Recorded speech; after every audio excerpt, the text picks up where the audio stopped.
ملا مې امکنه لږه را ټیټه شوې ده وی اقدام د بوډاپې وجه ده بوډاتوب کې داسې کېږي وی جي دا الله څخه پیر مې وی دام د بوډا غوسه شو او ته تا داسې کړي تا په دې حکمت کې د بوډاپې نه علاوه نورم څه ویلي که نه بس صرف بوډاپه دې پکې زده کړې ده حکیم صاحب په خندا شو ورته بابا ستا په دې غوسه او ستا په دې کنځل باندې زه خفه کېږم نه ځکه چې دا هم د بوډاپې وجه ده نو محترمو زه هم دا جاهل قوم دی جاهل او تاسو خو ډېر بختور خلک یې ما یې که چا د پیغمبرۍ دعوه وکړه لومبی امتي به دې کلي کې پیدا کېږي لومبی امتي به زما مقتدي ښه که چا د پیغمبر دومره خو تاسو پوره یې نو زه وامه زه خیر دی دا جاهل خلک دی نو چې دا خبدام د جاهلتوب او دغه خباست او د بېوقوفتوب خبره ده دی نه پوهېږي نو وایي دی نو محترمو که په دې خوشحالېږئ ما ته ډېره اسانه ده موږ خو زما شاګردم کولی شي بس هلته نه به مدرسې نه به شاګرد رالیږم جمع به درته کوي ځي به که نه ما ته خو دا اسانه ده خو زمونږ د دې علم فایده څه شوه مونږ چې دا علم دا کتابونه 12 کاله وي نو دا مو څه دپاره وي چې اوس به ستا په یو خبره باندې ته به یو پراپېګنډه ما پسې وکړې نو بس زما خوله قسم په خدای دا مې درته اول ورځې نه ویلي چې حق نه دی حق دا ژبه چې په دې خوله کې وي او په دې جسم کې دا روح وي قسم دی که دا بند شي ښه دا حقیقت که د چا زړه چوي که نه او په چا بد لګي نو غوږونو کې مالوچ ورکوه چې کور نه راځي او که نه په هغې کار نو زه به درته دوا په دې ممبر وکړم دا ټول به مې چې خدای دې کوڼ که چې اړ واوري نه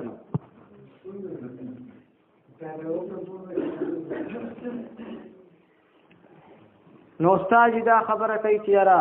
ډنډې به در کې ومنډي ته ګوره دا خو کور کې زنانم دا خو ډېره بده خبره نو چې ته دومره کوجای ته دومره لوی مفتي چې ته په ښه او په بد پوهېږې په ښه خبره او په بده ما ته څه ضرورت دی هغه ثوابۍ نه راغلی یم دلته سر خوږوم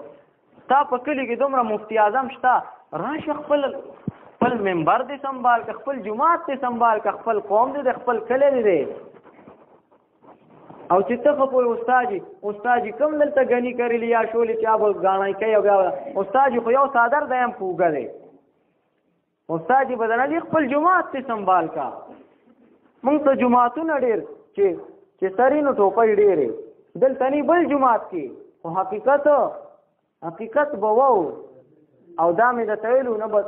لومبۍ ځل نه مې دا خبره در سره کړې وه چې نه په چایو خفه کېږم نه په روټۍ نه په تنخوا په هېڅ څیز نه خو ګوره که عالم سړي پسې چا خبره وکړه په دې خفه کېږم ویلې مې ورته که یقینا دا زړه مې درد وکړو نو محترمو الله ذوالجلال دې زموږ د حقیقت او د تمیز سترګې کلاو کړي نو موږ دلته به درپسې ټیټ پاس شي او باروځي نو بس هلته به یو لالکه ته راشه د فلانۍ خبرې د خیال و ګوره وایي ډنډې به در کې ومنډي نه استاد ته مې وویل خپل استاد مې استاد ته مې یاره جي دغه شان چل دی وی نه ته داسې مو وایه چې ډنډې وایي وایه چې لرګي به در کې ومنډي استاد راته وایي دا مو وایه چې لرګي به در کې ومنډي په ډنډو وایي نه پرېږدي محترمو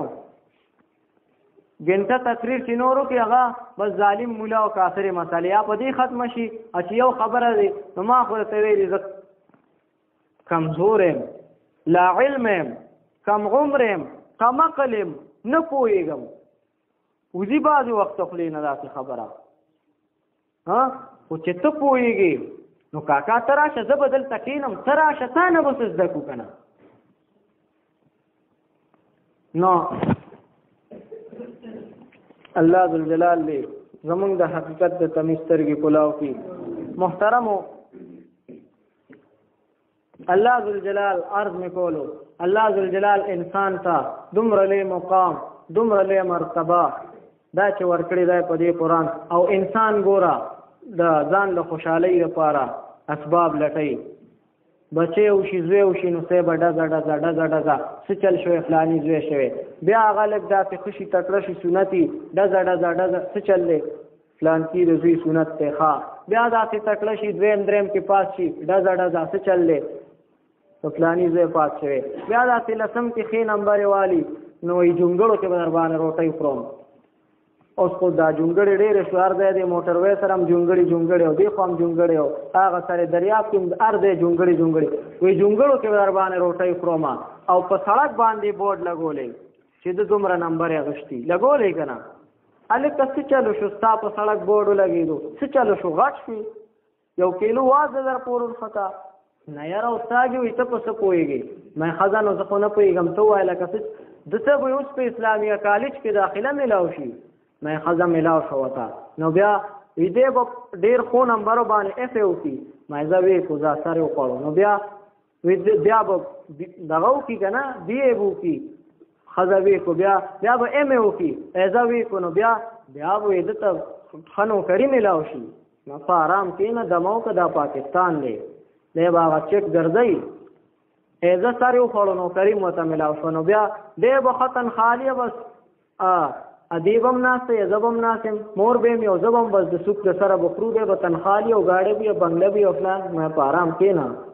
دغه ځای به در کې ډنډې ومنډي او دا به زه نو لرګي به در کې ومنډي دغه ځای پلار ته به وایي کښېنه ته په څه پوهېږې هغه څه پوهې اوس خو ته وایي کافر یې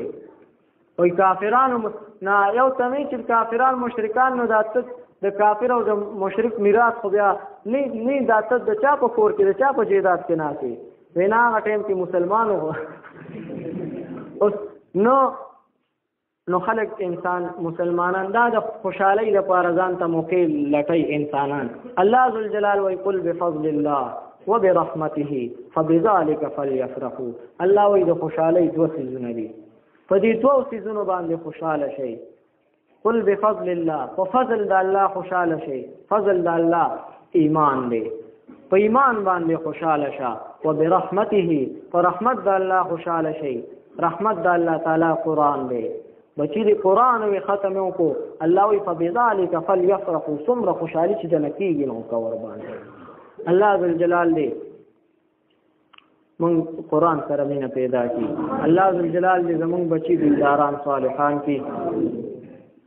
پکار نه دی مخالف 1000 تقریرا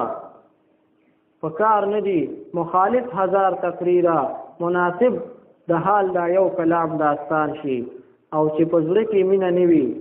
چې زړه کې مینه نه وي مین بنشي د مولا په تقریرونو واخر دعوانا ان الحمد لله رب العالمين دعا محترم آمين الحمد لله رب العالمين والعاقبة للمتقين والصلاة والسلام على خير خلقه أشرف الأنبياء والمرسلين وخاتم النبيين سيدنا ومولانا محمد وآله وأصحابه وعترته بعدد كل معلوم لك یا الله سمول استلوا ورد العمل توفیق قربان راکې دې کې غلطي سهو نسيان بے ادبي ګستاخی را نشوي مغفرت وکړي درجات عالیه زمونږ د مور پلار او استادانو نصیب کړي الہ العالمین څومره مسلمانان چې وفات شوي قبرونه د نور نه ډک کړي الہ العالمین څومره مسلمانان چې بیماران دي کورونو کې او هسپتالونو کې د شفای کامله عاجله ور نصیب کړي زما والده بیمار د دعاو کې چې الله پاک وته صحت ور نصیب کړي دغه دی اخوا کورونو توافشا کورونو کې او مرګره بیمار دی زمونږ د درس مرګره او مانځه ته براتلو درس ته ډیر وخت شو بیمار دی هغه د پاره دعا کوي چې الله پاک وته صحت ورکړي څومره مسلمانان چې بیماران دی الہ العالمین یقینا دا مرض دا مسلمان لپاره یو رحمت دی خو موږ کمزوري یو برداشت نشو کول الہ العالمین د صحت پر رحمت بدل کړي الہ العالمین څومره مسلمانان چې قرضدار دي د قرض د غم نه اخلاص کړي الہ العالمین څومره مسلمانان بے گناه بندیوان دي د بندن اخلاص کړي الہ العالمین څومره مسلمانان بے اولاد دي اولاد نصیب کړي چې اولاد ته نیکان صالحان کړي خپل عبادت گزار د مور پلار تابعدار وګرځي الہ العالمین څومره مسلمانان چې بیروزگار دي حلال روزگار نصیب کړي او با روزگار خلق په خپل روزگار کې کامیاب کړي الہ العالمین څومره مسلمانان پردو وطنونو کې مسافر دي خیر عافیت خوشحالي سره خپل وطن ته واپس راولي خپل وطن ورته د حلال رزق اسباب برابر کړي الہ العالمین د حیا او د عزت ژوند مو نصیب کړي د شرم رسوایی ریا ذلت تهمت نه مو ساتي خاص کر زمونږ میندې خویندې په خپل کورونو کې پاک دامن او عفیف وساتي د آخر زمانې د فتنو فسادونو نه په امان کې الہ العالمین هر هغه خیر راکړي کوم چې تانه نبی علیہ السلام سوال کړي هر هغه شر نه فنا راکړي کوم نه چې سردار کونین فنا غوښتي ده الہ العالمین څومره مسلمانان چې د کفارو په پنجو کې ګیر دی الہ العالمین د کفارو د پنجو نه اخلاص کی الہ العالمین د کفارو ته هدایت وکي ته هدایت په قسمت کې نه الہ العالمین په خپلو کې یو بل باندې ورولي مسلمانان دا غوي د ظلم د بربریت نه محفوظ وساتي الہ العالمین څومره دیني اجتماعګانې محفلونه مجلسونه جماعتونه خانقاهونه مدرسې الہ العالمین څومره علماء دي تی حافظ او ناصر شي الہ العالمین تی حافظ او ناصر شي الہ العالمین زمونږ د ملک په حال باندې رحم وکي الہ العالمین زمونږ د ملک په حال باندې رحم وکي الہ العالمین زمونږ په دې معاشره باندې خصوصا او ټول دنیا باندې عموما د قرآن رڼاګانې جاری او ساری کې الہ العالمین یقینا دا زمونږ د عملونو وجه ده خو زمونږ عملونو ته مه ګورې الہ العالمین د خپل رحم کرم شان مناسب فیصلې راولېږي الہ العالمین موږ ډېر زیات ګناهګار یو خطاکار یو سیاکار یو یا الله ستا په در کې د لاس نیولو قابل نه یو ربا خو نم بل در شته او نم بل ور شته الہ العالمین که ته مو معاف نه کړې کوم خوا به لاړ شو الہ العالمین زمونږ ګناهونو ته مه ګورې الہ العالمین د خپل حبیب په خاطر زمونږ د ملک په حال باندې رحم وکړي وصلی الله تعالی علی خیر خلقه محمد وآله واصحابه اجمعین برحمتک